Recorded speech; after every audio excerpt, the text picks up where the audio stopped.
It's an incredible setup here, incredible matchmaking, incredible storytelling. Oh, you had to come here. All these fighters that step in here are warriors, and all have my respect. And I'm into this game, yeah. I'll be into this, yeah. And we are live here in the Maverick Center, here in Salt Lake City, Utah. Folks, what a night. It is going to be historic indeed for BKFC 56. Whoever's the king of violence right here, this is going to be a great fight. Harry on the target. Right hand from my Perry. Double check. Who's the king of violence? I am! Combat fighting in its purest form. Bare knuckle fighting in the city of angels. 80 seconds remaining. We've got the biggest announcement in the BKFC history we're about to make, so let's make that announcement. What's up, Knucklemania? The notorious Conor McGregor here. Ladies and gentlemen, the huge announcement that I have for you today. Conor McGregor, myself, and McGregor Sports and Entertainment is now an owner of Bare Knuckle Fighting Championship. Welcome to the big leagues. David Feldman, baby, we did it. He's now an owner of BKFC with us, and we're going to take this motherfucking thing all the way to the top now.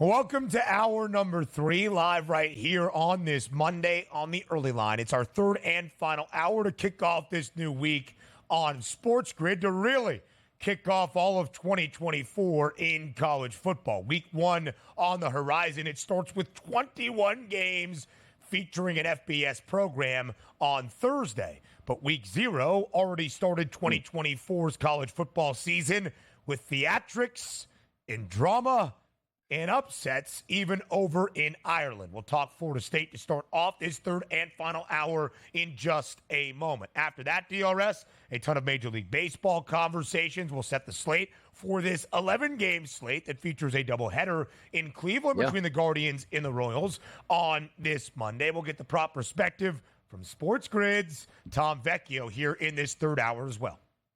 Yeah, love it, too. Day-night doubleheader. So you get some afternoon baseball here on a Monday. Can never say no to that against a very good matchup and then see it later on. And also keep in mind, pivotal points in the season for that central matchup between those two teams. Looking to gain ahead, somebody getting momentum, coming after some tough series. So some good stuff to talk about in MLB for sure today. And I very much look forward to this conversation with noted Florida State hater Donnie Wrightside. FSU gets upset by Georgia Tech. The 10th-ranked Seminoles in Dublin lose outright as a double-digit favorite, 24-21. Is FSU's season over? Can they still, in this new expanded field of 12, make the college football playoff? That was the question to all of you in Fade the Public.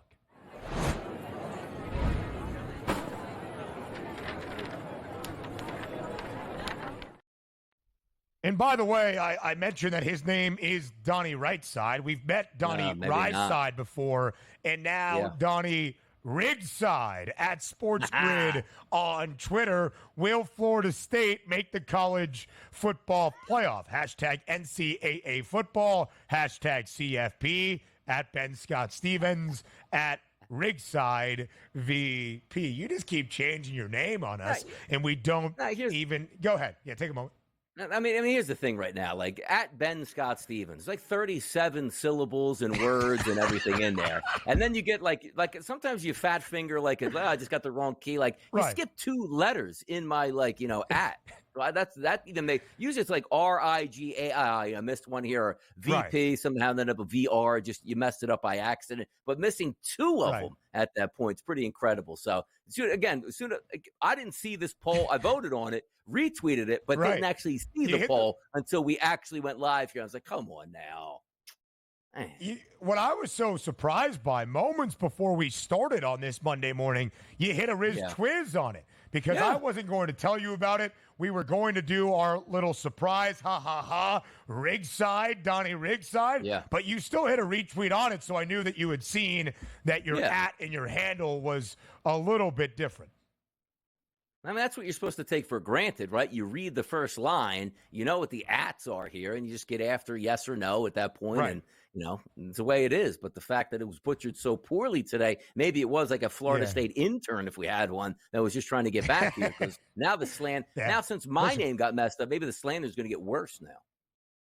You know what's interesting, too? I feel that you could build that heat. Not only that, but maybe it was a Florida State intern being like, this guy's going to cook the books. If he sees the poll, hits a retweet, and all of his followers that hate FSU just as much as Donnie, they're going to vote no.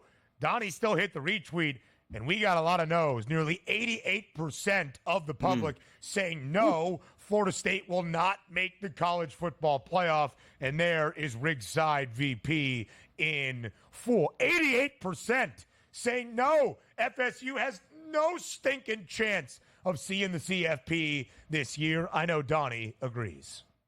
Yeah, and it's only right. Like, and nobody's really hating Florida State at this point with answering this question with a no. We can only judge by what we saw. A double-digit favorite coming into the season in an ACC game, win it by 1 point. And this poll's not even that close because, like, okay, it was first game. They picked up the win. That's what's important. They probably win the next 4 games before they meet up against a ranked opponent. Now you're taking a look at this team and questioning if they can even beat Boston College the following week, which is this weekend. It's not even like, hey, we played over there. We're going to get that bye week to sort of regroup. You're right back out there this weekend to take on BC, and there's question marks about this entire Florida State team. Now, will they be better than what they showed? Probably so, but this still gets back and stems, and a lot of it's tongue-in-cheek. The fact that you have a head coach that couldn't sell his players on showing up for the Orange Bowl when Georgia did that on the opposite side, that's questions about leadership to me. And going into the offseason and recreating this roster, coming away with another loss here, look, that's the only thing you can think about at this point. This team wasn't prepared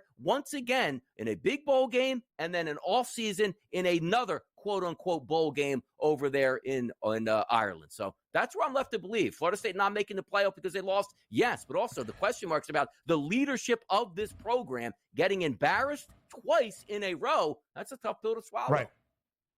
But this result is so much more significant than even a New Year's Six Bowl and the Orange Bowl and what it means for these programs.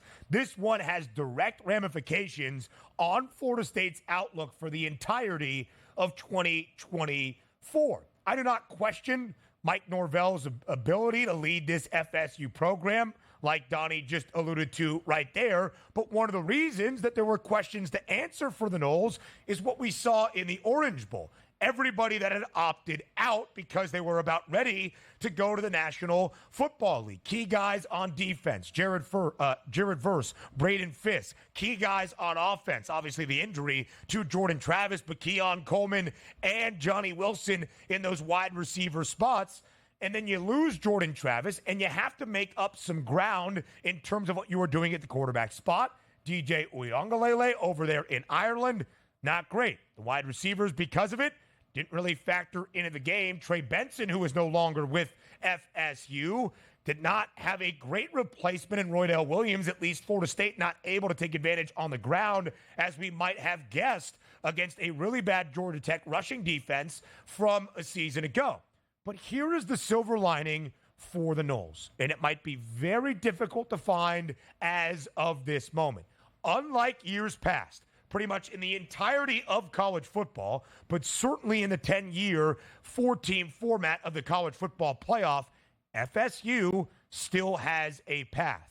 There is still going to be opportunities for Florida State. Last year, to make the college football playoff, Florida State had to be perfect. The margin of error is not 100%. There's not a ton of wiggle room for FSU, as we see represented in the market movement. The price to win the ACC, preseason favorites, more than doubles. Same exact thing for the college football playoff number. But last year, DRS, that CFP number at plus 160 before the year got started. Now at plus 360, only $2 added on. That number might have been 5-1 plus 750 if Florida State crumbled in the way they did against Georgia Tech.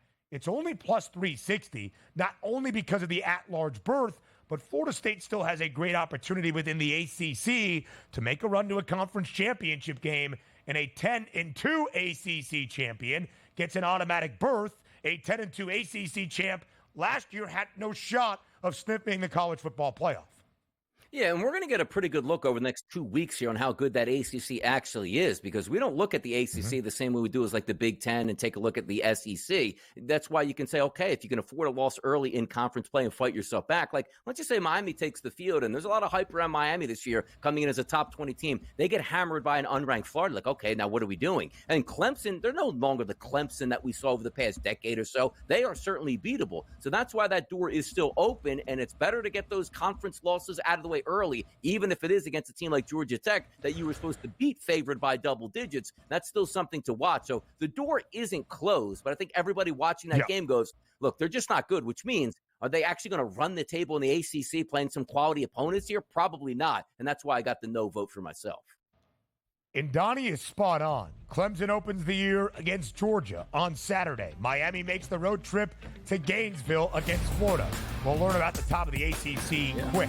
More on the early line next.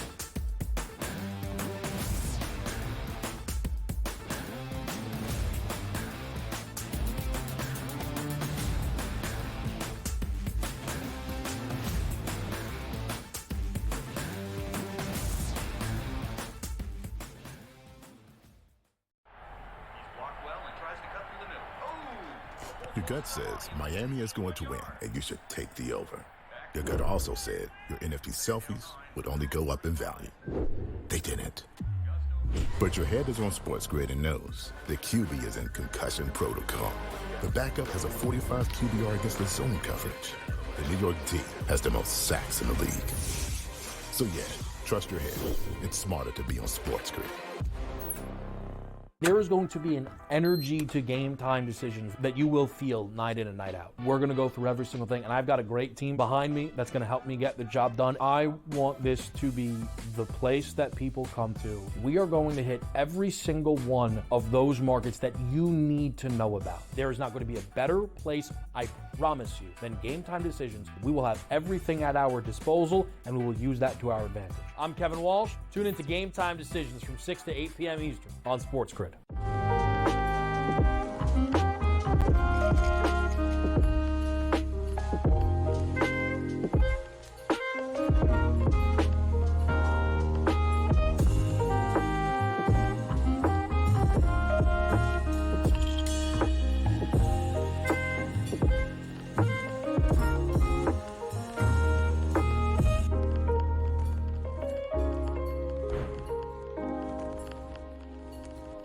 Sharpest football contest show in the land. The Las Vegas Football Contest Show focuses on Circus Sports Million, Circus Survivor, and the Westgate Super Contest, handicapping the games and releasing our contest picks every week of the season.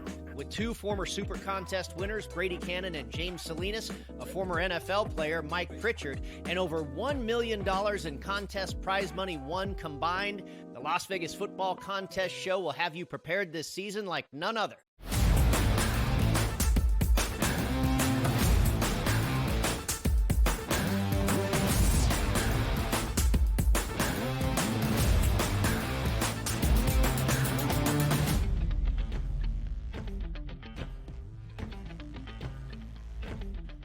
It is the final week of August, which means we only have one more week before the final month of the Major League Baseball regular season in the hunt for October. If you are in the playoff mix, and there's not all that many teams that have a realistic chance with just over 30 games left, but if you are in the playoff mix and you want to get hot at the right time, this is your chance. We update the standings and what it means in terms of those pennant prices live right here on this Monday. So, DRS, we start in the National League. Both the Dodgers and the Phillies, weekend victories. LA now a 1.5 advantage over Philadelphia for that top spot in the National League and home field advantage all throughout the postseason. The Phils slightly in front of the Brewers for that opening round bye and through the wild card round. The Diamondbacks, a sweep this weekend once again over the Red Sox. They have a 4.5-game advantage over the Braves for the top National League wildcard spot. The Padres split with the Mets. They have a 3-game lead over Atlanta for that second wildcard spot, but Atlanta still holds on to a 2.5-game advantage over the New York Mets for that third and crucial final wildcard spot in the National League. One of the things that stands out to me, the D-backs and the Padres now at 9-1, only $1 behind Atlanta in those pennant prices. All three of those teams in wild card positions still in front of Milwaukee, who has a double-digit lead for the National League Central. Yeah, we're looking at these the way they set up, right? Diamondbacks, Padres, Braves. If it ended today, those would be the 3 wildcard teams. Now, granted, some of those teams in the NL West playing for higher aspirations as if they can take down the Dodgers, and legitimately, they're within striking distance. The one thing that the Phillies getting a little bit lucky is when they're not playing their great baseball, they haven't really got within striking distance. We're talking about like the Braves or let's just say the Mets here, where it gets down like 2 games and you really start to get nervous. Now, we already talked about the Phillies and the Braves going to play a 4-game set this weekend, which is going to be big because if the Phillies or the Braves can take it, it's not winning, right, Ben, 2 or 3 games in a series, which is nice. You winning the series, which means 3 or 4 of those games, and that can really shift the balance of power. But let's focus on the wild card race in the NL right now. Diamondbacks, Padres, Braves as the season ended today. I do still think there's an opportunity for the New York Mets to chase down the Braves, and it might get, as I said, even closer this week if the Phillies can handle their business in Philadelphia. But let's remove that from the equation. I really don't think the Giants, Cardinals, and Cubs, which are 5-5 and 5.5 games back respectively,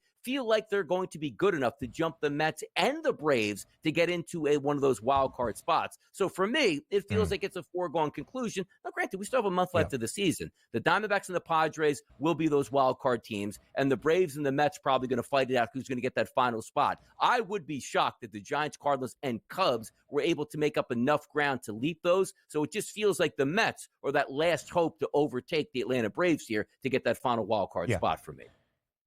And again, a 2.5-game lead with more than 30 games left in this Major League Baseball season might not feel insurmountable, but it's not necessarily the quickest advantage to change in the random sport that is baseball. There is a pretty good pedigree on the Braves, even with the roster that has been so injury-stricken throughout this year, to hold off the Mets. Again, when you look at the odds, Atlanta's price for whatever reason with a 2.5-game lead to make the playoffs is not up, but the Mets' price to make the playoffs is 3-1. Give me just a moment here to see how many times the Braves and the Mets play each other throughout the remainder of this regular season. They will finish the second to last series of the year in Atlanta between the Mets and the Braves. If it is close, there's your opportunity, but it also could lead to Atlanta really extending that lead. And Donnie, to your point, I really do believe the National League wildcard chase is between 2 teams for that final spot. 5 games back for both the Giants and the Cardinals, and a little bit more even for the Cubbies is a lot of ground to make up at this moment. Yeah, and also let's keep in mind when the schedules change, initially with, let's just say, interleague play, obviously more games are going to be played outside of your own division. But even in the past couple of years, they wanted to make it more of a uniform schedule. So typically it's good that you bring up, Ben, like, when were they going to play? Because 9 times out of 10 in the past, it used to be like, okay, they're going to play a 3-game set in Atlanta the first week of September, and 2 weeks later, a 3-game set in New York. So you would have ample opportunities to sort of close that ground in a head-to-head environment, which now you don't get as much of in Major League Baseball because of the uniform scheduling that they wanted to have. So you're sort of robbed a little bit of that. But then again, it's up to the Major League Baseball teams. They're all in the same boat. You all have the same schedule to play with throughout the season. So you can't be upset that we wanted more games against the Mets and the Braves because that would decide it. Like, no, you should have handled your business earlier in the year. But we are a little bit robbed of those confrontations that typically you would have in September to try to clinch those divisions or playoff spots.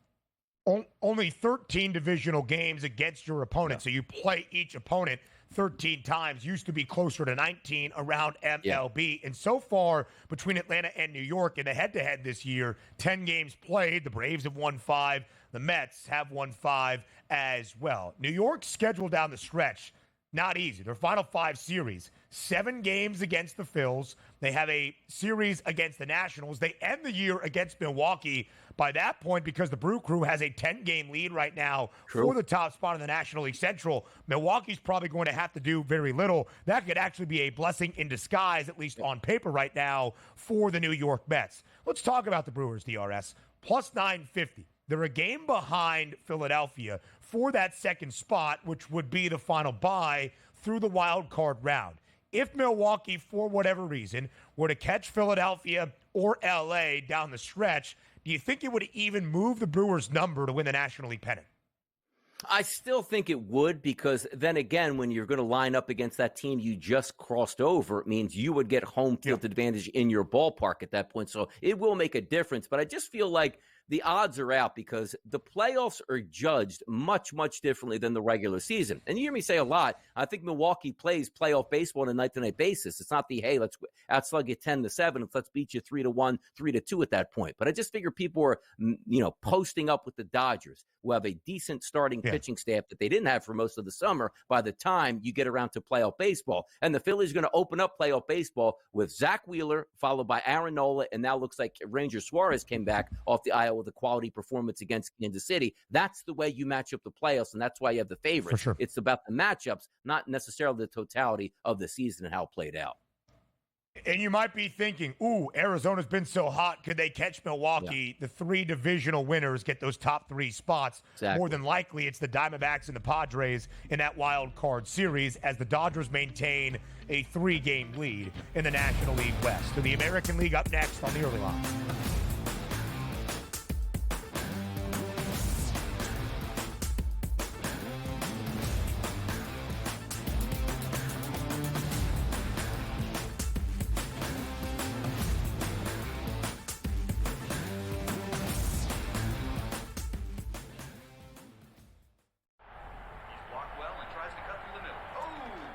Your gut says Miami is going to win, and you should take the over. Your gut also said your NFT selfies would only go up in value. They didn't. But your head is on SportsGrid and knows the QB is in concussion protocol. The backup has a 45 QBR against the zone coverage.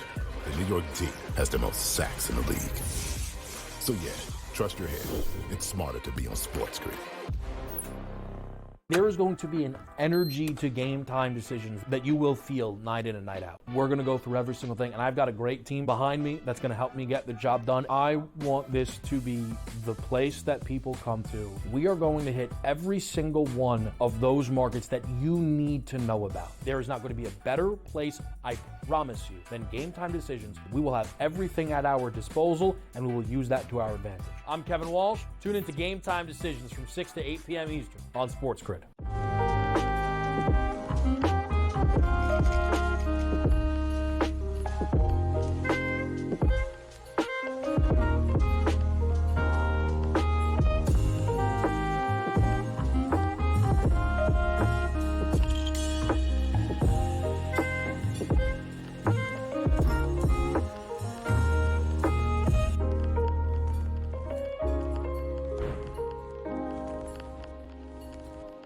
Sharpest football contest show in the land. The Las Vegas Football Contest Show focuses on Circus Sports Million, Circus Survivor, and the Westgate Super Contest, handicapping the games and releasing our contest picks every week of the season. With two former Super Contest winners, Brady Cannon and James Salinas, a former NFL player, Mike Pritchard, and over $1 million in contest prize money won combined, the Las Vegas Football Contest Show will have you prepared this season like none other.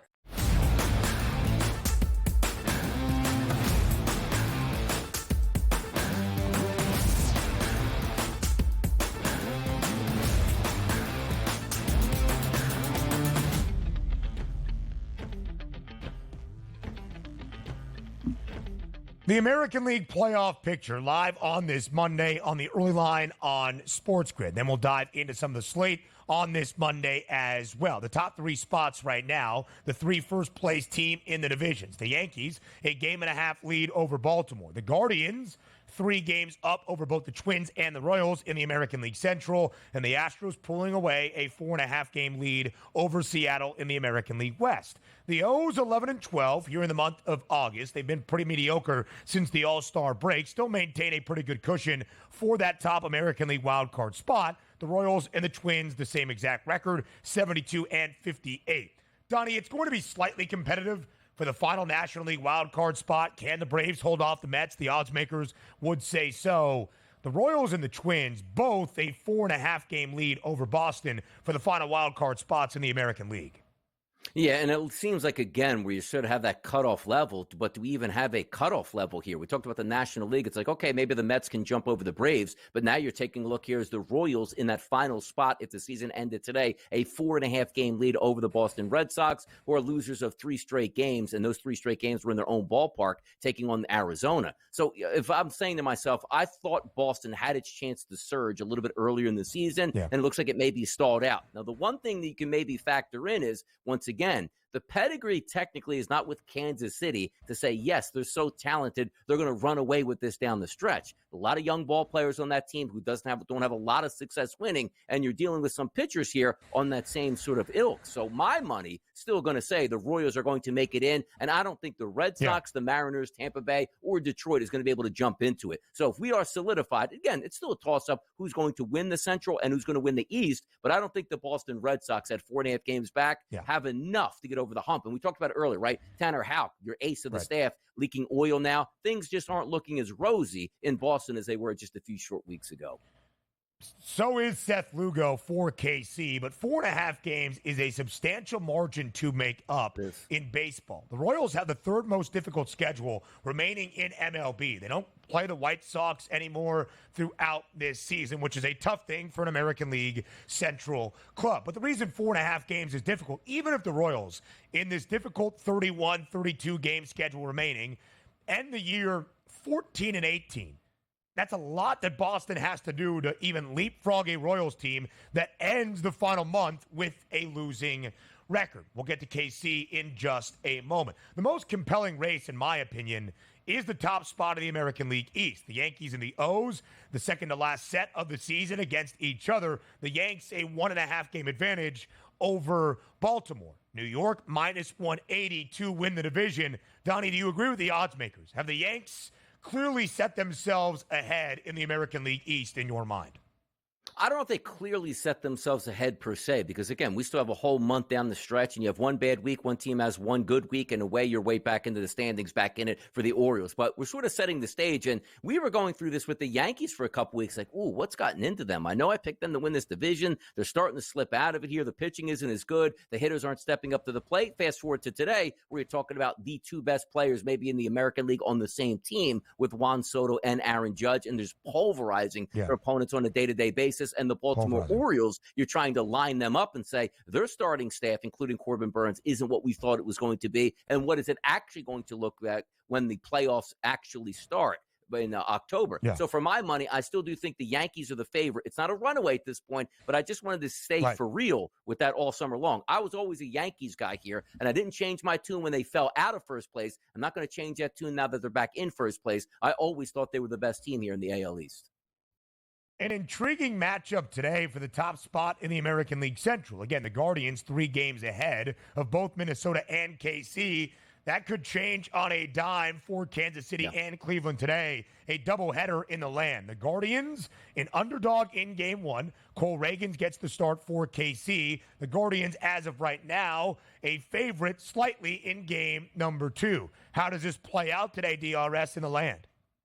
I mean, the best you could probably hope for either team is you just get the split and get back to business here. But if you're looking at the pitching matchups, I do think Kansas City does have a slight advantage in Games 1 and Games 2, which, again, doesn't always equate to victories. I'm also interested to see how these managers play it with so much up in the air. Let's just say Cleveland wins Game number 1.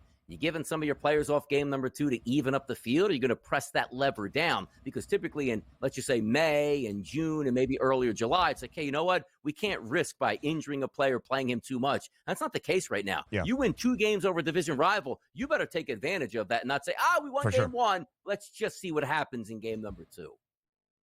Cleveland could extend in front of KC. The Royals dropped their final 2 games to the Phillies this weekend at home, giving up 11 runs on both Saturday and Sunday. Tom Vecchio joins us next.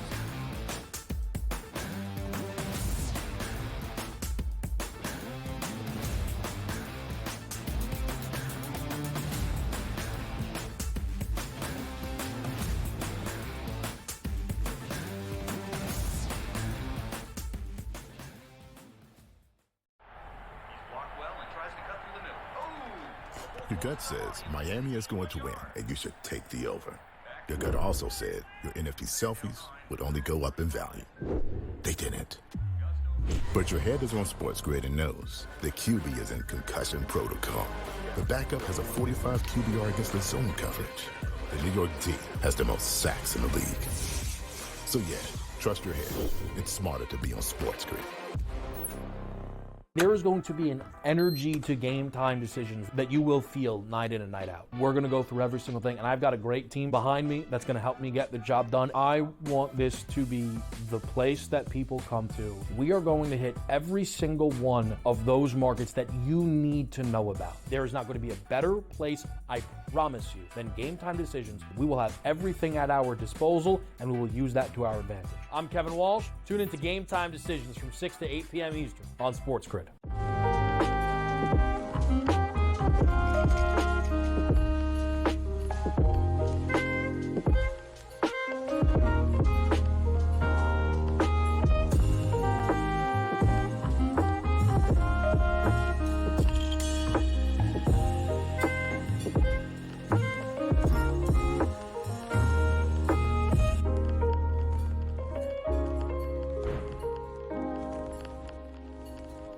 The sharpest football contest show in the land, the Las Vegas Football Contest Show, focuses on Circus Sports Million, Circus Survivor, and the Westgate Super Contest, handicapping the games and releasing our contest picks every week of the season. With two former Super Contest winners, Brady Cannon and James Salinas, a former NFL player, Mike Pritchard, and over $1 million in contest prize money won combined, the Las Vegas Football Contest Show will have you prepared this season like none other.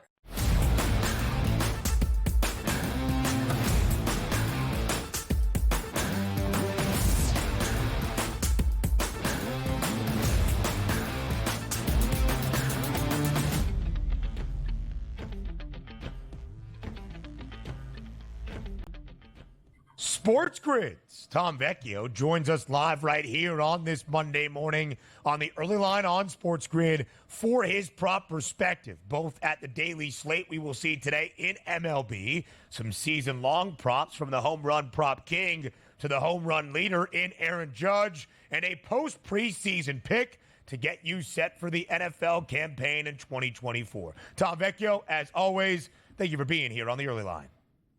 Yeah, thanks for having me. It's good to, be here under an official capacity, I guess, now. Really interesting time. We have preseason wrapped up in the NFL. Rosters are being cut down. We know who's going to be making the squads. I have a very, very interesting season-long prop that I'm super high on. Let's roll with it. Let's roll right into it. We're not exactly sure what the Falcons' plan is with Michael Penix Jr., having sat him in the final two games of their preseason slate. But we're pretty darn sure that Kirk Cousins is the starting quarterback in Atlanta, signing a 4-year, $180 million deal earlier this offseason. He now steps in as the Falcons' signal caller. But Vecchio last year only played 10 games after suffering a torn Achilles. So what do you expect out of Kirk in his first year in the ATL? What does that lead you to believe in terms of his season-long props? Yeah, I'm very high on Cousins.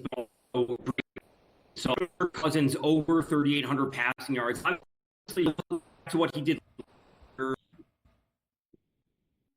Couple technical difficulties with our guy Vecchio. Now, listen, I just got to say, and this is not on Tom, there's some weather here in the Northeast. You never know what Wi-Fi signals are going to do. I don't think Vecchio's ever had a Wi-Fi issue until he started now working at SportsGrid. Is that a SportsGrid curse in terms of the technology? Vecchio, we're glad to have you back here. Considering I'm hardwired in and not Wi-Fi, this is rather surprising. But we roll on with Kirk Cousins over 3,800 passing yards. I'm big on the Falcons this year, not only him and Drake London, but this is going to be a new look for the Falcons offense. Obviously, Raheem Morris now the head coach. But more importantly, Zach Robinson, who's the new OC, who's with the Rams since 2019, with their passing game coordinator. Love the fact that they have a top 10 offensive line. They have the number one easiest strength of schedule right now. And Kirk Cousins is surrounded by a ton of talent. Drake London, like I said, Kyle Pitts, Bijan Robinson, they have a ton of options. And Kirk Cousins is a quarterback who has routinely gone for over 4,000 yards. He was actually on a good pace last year before he got hurt. So I like what I'm seeing from their offense. I like being high on them long term. I like Drake London from a betting perspective. I already spoke about him. From a fantasy perspective, I think it is all systems go for the Falcons this year.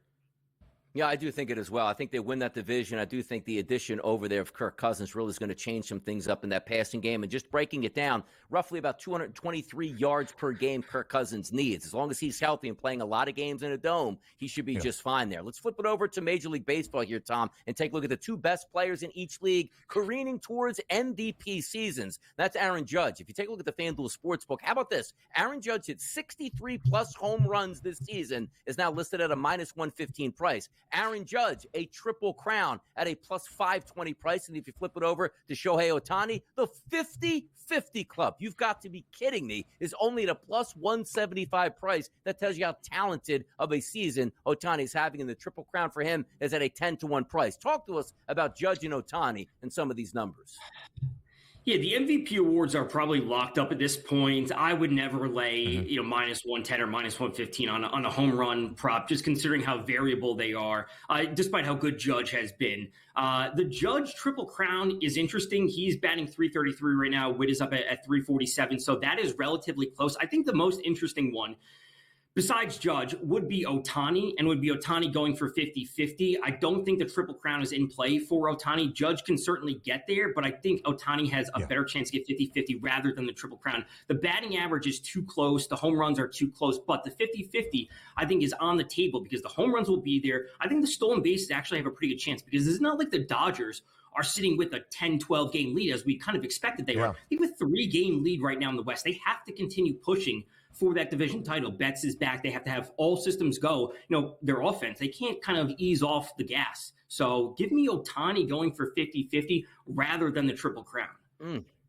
He joined the 40-40 club on Friday with a grand slam. Shohei Ohtani, second most stolen bags, more than 20 behind Ellie De La Cruz, but still the second most stolen bases in all of MLB this year. Shohei Ohtani has the second most stolen bases at 40. He's got the second most home runs with 41. He's 10 behind Aaron Judge, and the guy's going to pitch again next year. Perhaps the only concern is Ohtani hit by a pitch yesterday, but they said X-rays negative, a sigh of relief, breathe in L.A. Aaron Judge, by the way, already over his preseason home run prop of 41.5, already got the 50-plus. That was plus 300. And Vecchio, as you well know, seems well on pace to at least be the home run leader in the bigs this year. It was a 7-1 number before the year got started. Elsewhere on this Monday, we go to Minneapolis. Two teams in the wild card chases in their respective leagues. It's the Twins hosting the Braves. Over-under is 8. Minnesota, a home favorite now at minus 120. The market moving in the Twin Cities. What do you expect out of the opener this week in Minneapolis? Wouldn't be surprised to see at least a lack of offense in this game. I will say there's some opportunities across the market to find some middle grounds and pitching props. Bailey Ober over 5.5 strikeouts is sitting at minus 150 on some books. It's also under 6.5 and minus 152 on some other books. So, with the Braves, with their offense, Michael Harris got removed yesterday or the day before with a hand thing. Their lineup keeps taking hits like every other day. At a certain point, this lineup isn't very good anymore. And Bailey Ober is a good enough pitcher to rack up a few strikeouts. So I don't expect him to have 8 or 9, but getting over 5, maybe still staying under 6.5. I think there's some interesting opportunities in this game. In the Heartland today, San Diego going to take on St. Louis. Vasquez versus Gibson. A slight favorite here for the hometown Cards. You're at a minus 118 price and a total of 9.5. It looks like St. Louis just about going to be extinguished here from the playoffs. And the Padres yesterday stole a big-time game off of the Mets. What happens tonight here in St. Louis and San Diego, Tom? I don't know who wins this game, but we're going to see some offense in this one. It's super hot in St. Louis. It's going to be over 90 degrees. Both pitchers are just about as average as you can get. Randy Vasquez, Kyle Gibson, both have allowed BABIPs over 300. Both strikeout rates under 22%. Gibson's on 1.19 home runs per 9. Vasquez at 1.32. There's enough offense on both sides, obviously mainly with the Padres. I expect some scoring tonight. It's basically a coin flip when it comes to the money line, but give me some runs tonight. I don't care who wins. I think the Padres keep rolling ultimately. Yeah, San Diego 15-7 in August. The Cards have won their last two series against the Brewers and the Twins, but still just an even 500 on the outside looking in at the National League playoff picture. Vecchio, let's go elsewhere around MLB on this Monday. We're calling it a potential World Series preview. Maybe. Two divisional frontrunners, the Phils in the National League East, the Astros in the American League West. They head to the bank today in Philly. Zach Wheeler gets the start for the Phils. They're booked as a -172 home money line favorite. What's your favorite play? That'd be going to Zach Wheeler under 6.5 strikeouts. And, I've spoken before over the past few years about Wheeler and Nola being two of the best, if not the two best pitchers in the NL, that combo. But, the Astros are a really good team. And the Astros are super disciplined. I've said time and time again, they have a super low strikeout rate versus righties at 18.5%. So it's the third lowest in the league. They also have very solid offense at 111 WRC plus versus righties. So ultimately, I think it's a wash. And I think I'll just take the under on Wheeler tonight. It's also a good hitter's park, as we know.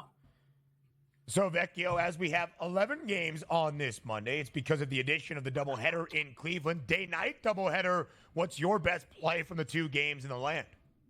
Yeah, that's going to be Logan Allen for the Guardians, under 4.5 strikeouts. He's got a low 19.2% strikeout rate. Royals also super disciplined versus lefties, and also a 19% strike rate. It's the fifth lowest in the league. Looking back over at Allen's game log, we see this one game against the Giants with 9 strikeouts, but he's routinely just going for 3 or 4, maybe 5 on a given day. So, again, siding with the under for a low strikeout pitcher. Allen gets the start in game number 2 for the Guardians. They're a slight home favorite in that second game, a slight home underdog in game 1. Day baseball in Cleveland between the Royals and the Guardians. Tom Vecchio, we appreciate the time as always. More MLB breakdowns next.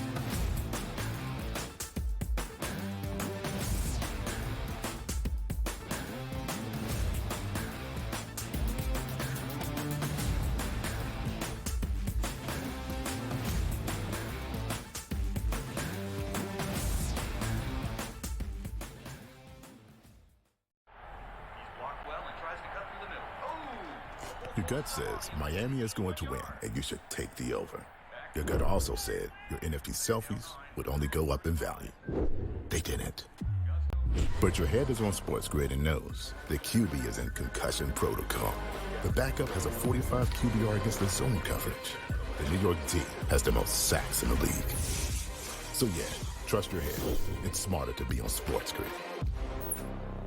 There is going to be an energy to game time decisions that you will feel night in and night out. We're going to go through every single thing, and I've got a great team behind me that's going to help me get the job done. I want this to be the place that people come to. We are going to hit every single one of those markets that you need to know about. There is not going to be a better place, I promise you, than Game Time Decisions. We will have everything at our disposal, and we will use that to our advantage. I'm Kevin Walsh. Tune into Game Time Decisions from 6 to 8 p.m. Eastern on SportsGrid.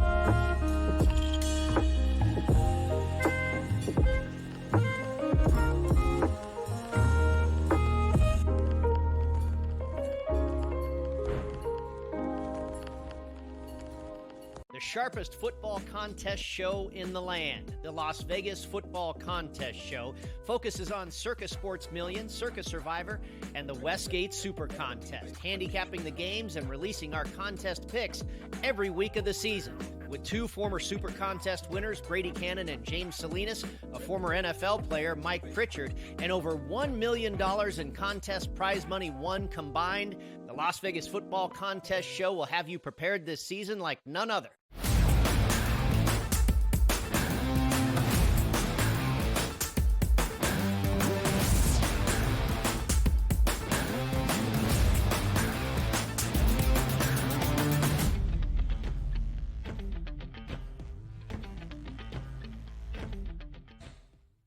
More MLB plays on this Monday, DRS. We go to your neck of the woods in Philadelphia first. Zach Wheeler and the Phils, a -172 favorite against the Astros, who sent out Ronel Blanco. As we look at the total today in Philadelphia, 8 is the number. The under has the juice. The Astros split their 4-game set, winning the finale yesterday in Baltimore against the O's this weekend. The Phils taking the final 2 games in KC. The offense picking up once again. They scored at least 11 runs, or scored exactly 11 runs, in the last 2 games. What are your thoughts for Game 1 today in Philadelphia between the Phillies and the Astros? You usually get a bigger bump from the home team that's fresh off of not playing on Sunday Night Baseball. But if you keep in mind how close Houston was playing to Philadelphia last night, it's not that long of a trip. And it's not going to be like, hey, we played in Los Angeles, so we've got to fly to the East Coast. We just played on Sunday Night Baseball. Right. So you'll get a better performance out of the Houston Astros from a refreshment point. But having said that, Philadelphia Phillies have been very weekend on offense, waking out of their slumber. If you look at Blanco, he's a right-handed pitcher, but he does really struggle with left-handed batters. That's Schwarber, that's Harper, that's Stott, that's Marsh in this lineup, and also Austin Hayes on the back end of it. It'd be interesting to see him coming back into the flow now, fresh off of that hamstring injury. But if I'm just being optimistic, Zach Wheeler's on the mound. It's a 2-game streak here. These are the ones you're supposed to win, but I just have this malaise over the Phillies for me. It's like, okay, we won yesterday. Everybody in our division lost again. It's okay if we lose them. Like, I just feel like and I understand that's not the psyche of Zach Wheeler taking the mound or Bryce Harper. Like, right. You know what? 6-game lead, it's not that big of a deal. Sooner or later, you got to put your foot down here. It was a nice series win against Kansas City. Now you have 3 games at home up here against Houston, followed by 4 games at home against the Atlanta Braves. You're supposed to go 5-2 in those games, but also start these series off with a victory, not climbing from behind. So I do think the Phillies have the better pitcher on the mound and technically the better lineup in their home ballpark. They should win this game. But how many times have you seen me breaking down Phillies games saying they're supposed to win this game only to draw dead and have me go again in the first inning? You know what? Watch the top of the first. Phillies down 2-0. I'm out for the rest of the night here. Just give me something to enjoy. Watch. Not yesterday with Bohm catching a baseball and stepping on third base as if it's 3 outs. It was only 2 outs. I'm like, I can't even watch this anymore at this point. So hopefully they can pick up a dub tonight. Goodness. He made up for it, though, did Alec Boehm. A couple of RBIs in the game. Nick Castellanos, a 2-run shot. Bryce Harper, an RBI double. Kyle Schwarber, 3 ribbies. You want the big names in that offensive lineup to come through. They did yesterday to win the rubber match and the set in Kansas City. So now Philadelphia, an opportunity back home against the Astros. It is an advantage right now for the Phils in the National League East. Still have 6 games over the Braves. The Braves on the road to start off this week in Minnesota against the Twins, as we shared with Vecchio. Minnesota, a -120 home money line favorite. Over-under is 8. The Twins lost the weekend to the Cardinals. The Braves won the weekend, had a chance for a sweep yesterday against the Nats. Washington did avoid that sweep. Yeah, that heat wave out in the Midwest yesterday. You saw that Phillies game, 90-plus degree temperatures there, sweating up a storm. The reason I bring that up is tonight in Minnesota, typically not that environment. Like, oh, it's going to be hot. No, 88 degrees at first pitch at night tonight in Minnesota going up against Atlanta. Slight wind blowing in from right field at 5 miles per hour. If we are looking at Bailey Ober, he's had a very good season, particularly over the past 30 days. 126 batters, Ben, he's faced. How about an 0.87 ISO with a weighted on base percentage of 199? How about a K rate at 28% combined with a highlight of 32% of the left-handed batters that go against them have struck out in the last month? And let's flip it over to the other side. Max Fried hasn't been great over the past month, but he does have decent ISO power numbers against, which is 0.64 through 92 batters that he's faced over the past month. But if you are taking with that Twins lineup, which I do like, they haven't hit left-handed pitching all that great here. Last 30 days in that lineup, outside of Royce Lewis, Santana, and Farmer, a lot of guys below 500 per se there at that weighted on base percentage and a lot of strikeouts here. So instead of saying, I actually think, and I do, that the Twins will win this game, you know what I like better in this game? I don't think we get the 9 runs here. I'll take the under 8.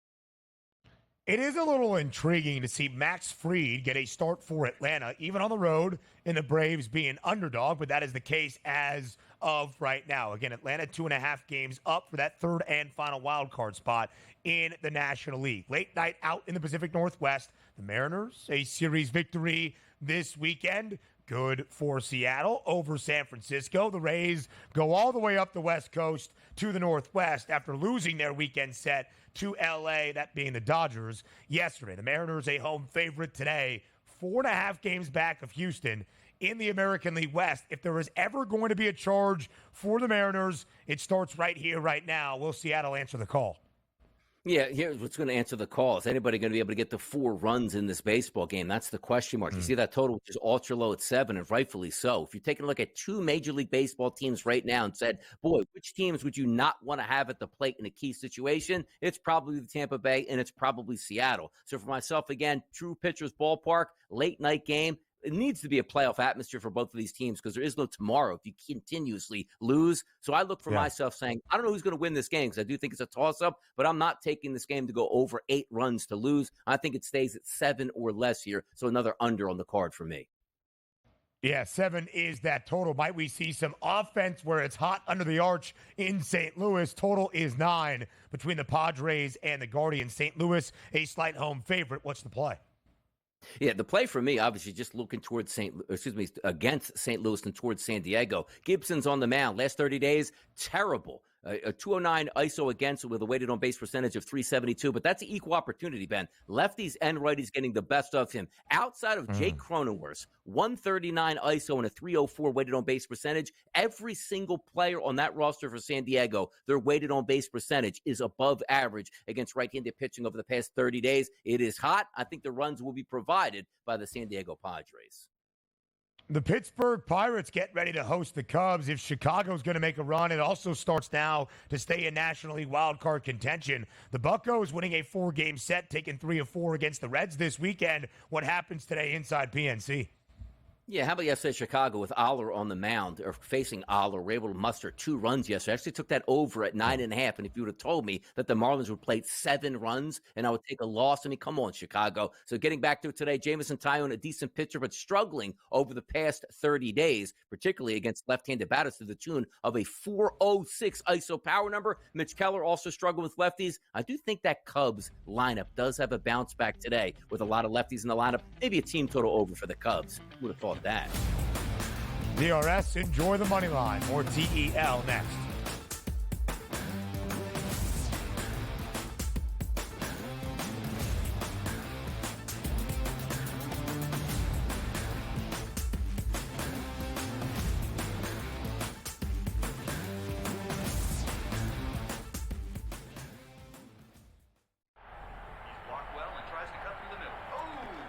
Your gut says Miami is going to win, and you should take the over.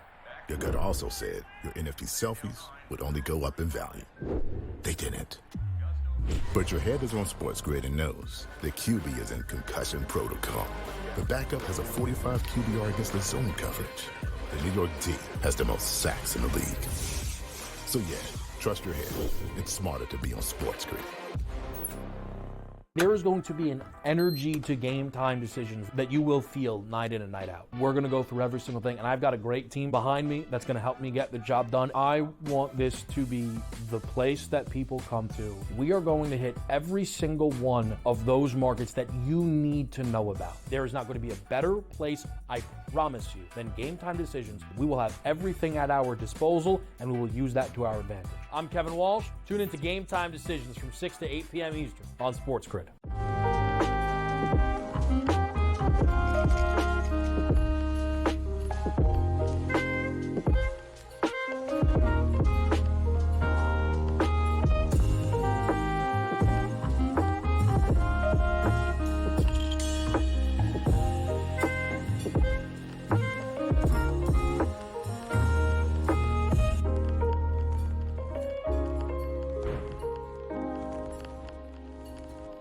Sharpest football contest show in the land. The Las Vegas Football Contest Show focuses on Circus Sports Million, Circus Survivor, and the Westgate Super Contest, handicapping the games and releasing our contest picks every week of the season.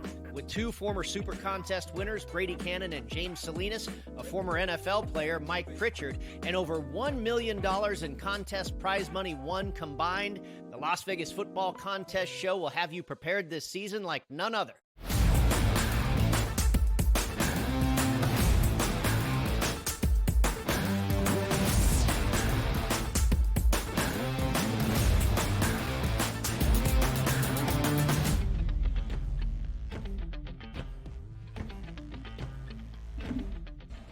Live right here on the early line on this Monday to round out our 3 hours together. I am Ben Stevens. We always try to bring you history here on TEL and across the SportsGrid network. So how about this quirk tonight when the Red Sox take on the Toronto Blue Jays? Danny Jansen, who was acquired by Boston around the trade deadline, will catch the continuation of a suspended game between these two clubs from way back on Wednesday, June 26th, that is being made up today.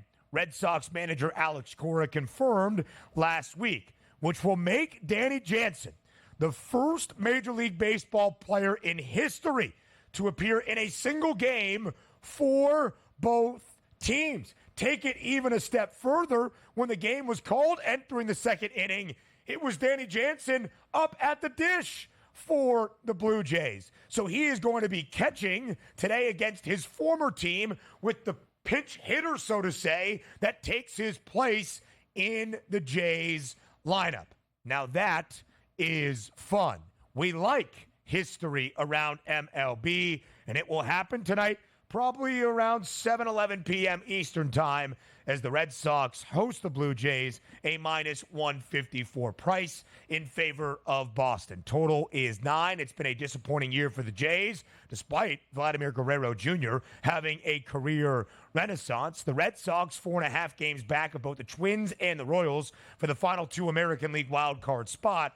Again, if Boston is going to turn it on, it needs to happen soon. Over 30 games left for every team around the bigs, but not more than 32 in any spot. So 4.5 games is a lot to make up. You need teams to be really bad, and you have to be really good. That is Boston's charge down the final month plus of this MLB regular season. It was very classic college sports as we awaited week 0 on Saturday to kick off a new 2024 college football season, a year that is unlike anything we had ever seen before, a unique season in college football with the expansion of the 12-team college football playoff and conference realignment everywhere. To get some more conference realignment news right as the season was about to begin. This really hit in the pipeline on Friday night, but reported here on Saturday from Brett McMurphy of Action Network. The Big 12 and UConn in discussions for the Huskies to join the Big 12 in football starting in 2021, in all other sports starting in 2026. Now, that is really big as it comes to basketball. Of course, UConn's men's basketball program, they are the back-to-back reigning national champs in college hoops. And the Big 12 is already one of the best college basketball conferences in the country. Now, Connecticut has a couple of thresholds to meet in terms of investment if the football program is ever going to join the Big 12. Oftentimes, when you see these reports about talks and serious discussions of conference realignment, you should take them seriously because it starts as a report, leads to a rumor, and then often lends itself to actual conference realignment. It has been the story of college sports the last 4 summers, even as the season is now underway in college football. And you might be thinking to yourself, why would Connecticut make this move? The Big East and its resurgence in men's college basketball has proven you can be a basketball-first conference and still have success. From TV revenue, kind of, but of course with on-court success, and UConn winning 2 consecutive national titles. But what should it then tell you that UConn is saying to themselves internally in stores, we need that big-time college football revenue to compete with the big dogs? That should tell you that college football and the revenue driver it is will always outweigh either on-court or on-field success, and certainly even the best that you can be in college basketball. You can hate it, but it's the reality of the situation. If UConn thinks they can make their bottom line higher by $15, $25, $25 million per year by taking that sweet, sweet TV revenue from the football deal with the Big 12, they are going to sacrifice whatever it means for the rest of their athletic department. In college basketball, the Big 12 would be a great league, so it wouldn't necessarily be a sacrifice for Dan Hurley's Huskies, but it would be slightly sad for a Big East conference that has really started to emerge in basketball the last few years. It's just a realignment rumor at this moment, but we shall see. That's where things remain at this time. And also a shout out, a belated happy birthday to our graphics producer, Jesse Metzger. Had his B-Day yesterday. Jesse, thank you for all that you do. The early line returns tomorrow, 8 a.m. Eastern time on a Tuesday.